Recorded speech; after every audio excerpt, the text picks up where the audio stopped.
The good news today is that scientific publications have just appeared that put an end to the whole narrative. What one has been made to believe up to now is that the SARS-CoV-2 virus is so new that our immune system will not recognize it, and therefore, when the need arises, the immune system will not respond in time with the production of antibodies that they could save our lives. And that's why we need to be vaccinated. That's why the whole world needs to be vaccinated. Now, scientific publications that have appeared in the last weeks, as I said, put an end to this narrative, because it turns out that the SARS-CoV-2 virus and its descendants are not so different from the old normal coronaviruses that it would not be recognized by the immune system. Now, I'll try to explain this with this chart here.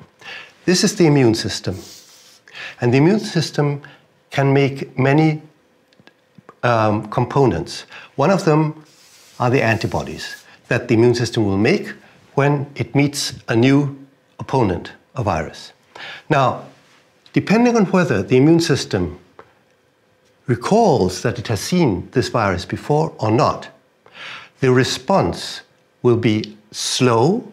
A first response is always slow, takes about 4 weeks for the antibodies to be made, and these antibodies are called IgM, immune globulin M. If, however, the immune system has seen this virus before and remembers it because the immune system has a memory, then it quickly makes other antibodies which are called IgG and IgA. These are recall antibodies. Now, these antibodies serve principally two functions. One function is that if it's a virus that the antibodies are supposed to combat, the antibodies can try to prevent the entry of the virus into your cell. This is what the antibodies to corona are supposed to do. They are called protective antibodies because they protect the cell from getting infected by the virus. If, however, the cell does get infected, then lymphocytes are there behind the scenes that will come out and recognize that the cell is infected, and these killer lymphocytes have their duty to kill this cell. So once the cell is killed, the virus factory is destroyed, the virus can't be produced anymore, and you get up and go back to work. The other function of antibodies, major function, is that if the antibodies are directed against a bacterium or a fungal, then these antibodies will bind to the bacteria, and that will cause another arm of the immune system to be activated. This is so-called complement, because it complements the action of the antibodies, and leukocytes. Leukocytes are the cells that eat. These are cells that are in your blood, and they're circulating all the time, and they're waiting for these bacteria to come into your blood, be coated with the antibodies, and then they will come and eat them. And thus are you protected by your antibodies against bacteria. So we have actually two major arms of the immune system. One are the lymphocytes that are directed against viruses and virus-infected cells, and the others are leukocytes that are directed against bacteria. It's like the Navy and the Air Force. Air Force, Navy. And both are really deadly. They take care of all the viruses that you are confronted with and all the bacteria normally. So the question is now, is our immune system really blind to the new, so-called new SARS-CoV-2 virus? Question. Now this can be answered very simply. And for that, what one has to do is, one has to inject this virus or the virus gene into the body and see how long the immune system takes to make the antibodies against this gene. And this was done by 3 independent American research groups in the last weeks and published. So everyone can go and have a look at these papers, and everyone should look at the papers because 2 questions arise. First, was the antibody response fast or slow? This would be fast and this would be slow. 30 days, 10 days, or 5 days even. And if it were fast, did the antibodies carry the correct label, IgG, IgA, or the wrong label? So what do you think? I'm going to ask you. The Americans measured in the blood the appearance of the antibodies every day. The people who are telling you that you should get vaccinated are going to say, of course, they were IgM antibodies because this was blind to them. But the fact is the opposite. All groups found out that everyone who had been vaccinated responded with IgG and IgA antibodies within days after the vaccination, which is absolute proof that it is a recall response to something that the immune system has recognized. You may ask me, how can this be? The answer is very simple. Look, this is the hand, the grasping hand of the virus. This is the spike. And the spike is there to grasp the handle of the door to your cell, to get in. The antibody comes and forces itself into the jaw, like the crocodile. The mouth is open. It stops the crocodile from closing its mouth. Of course, this is not completely correct, but it will do as a picture for you, all right?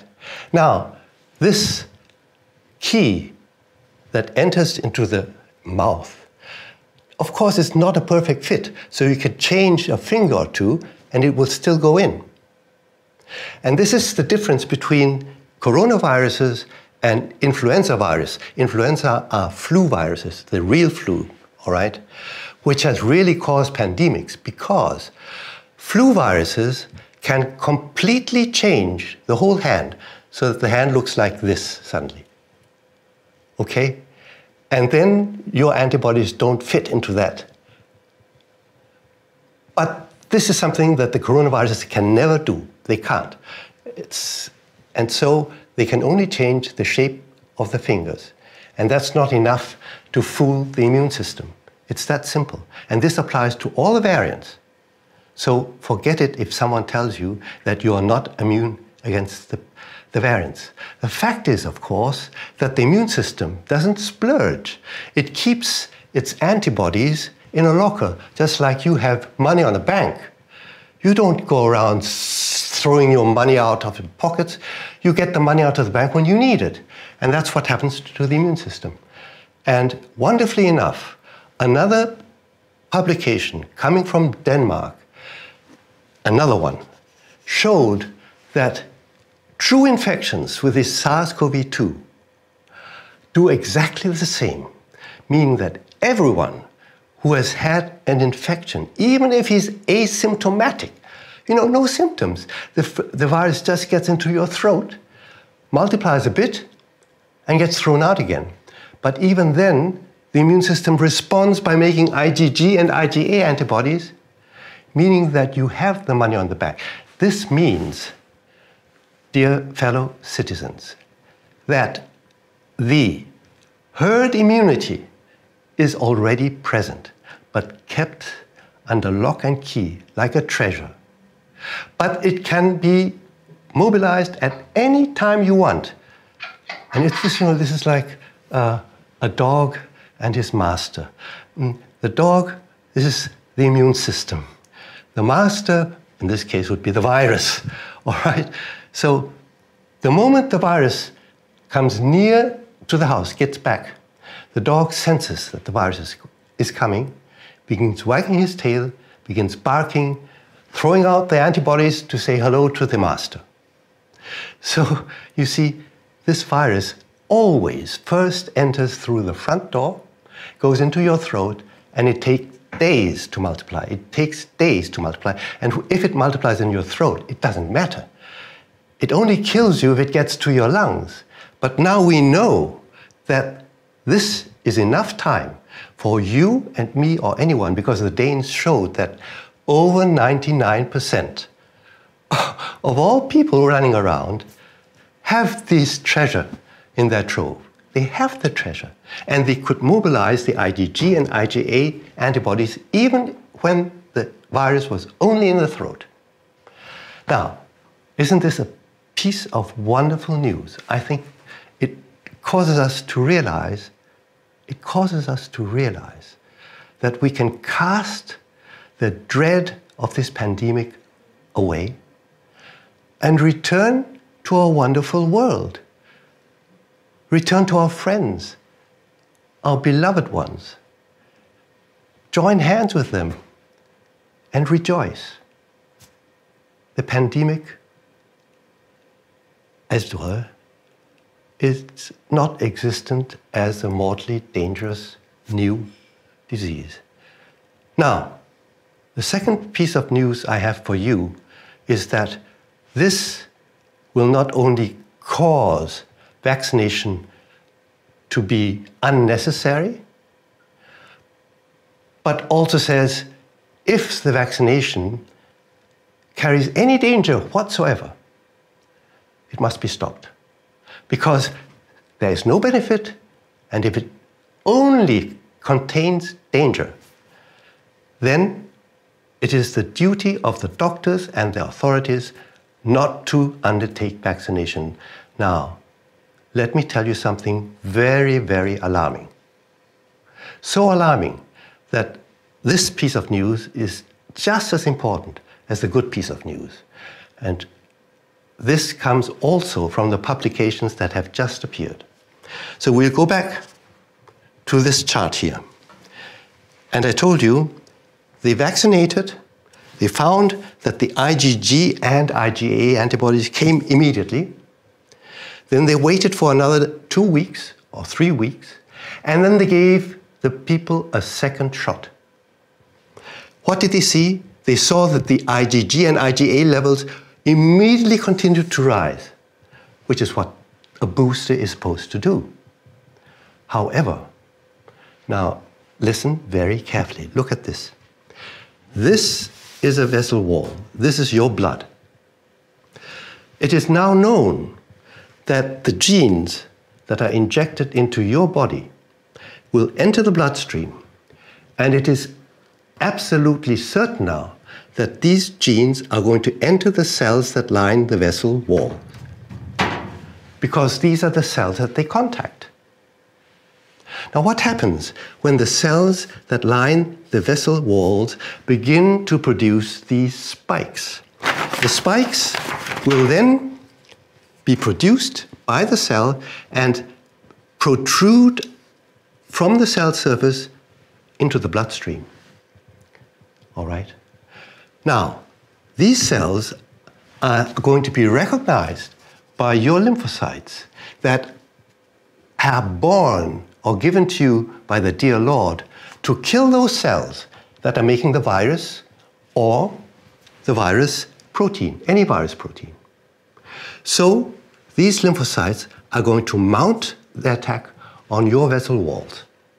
This is the first way towards clot formation that, as we know, is happening all over the place, all over the world.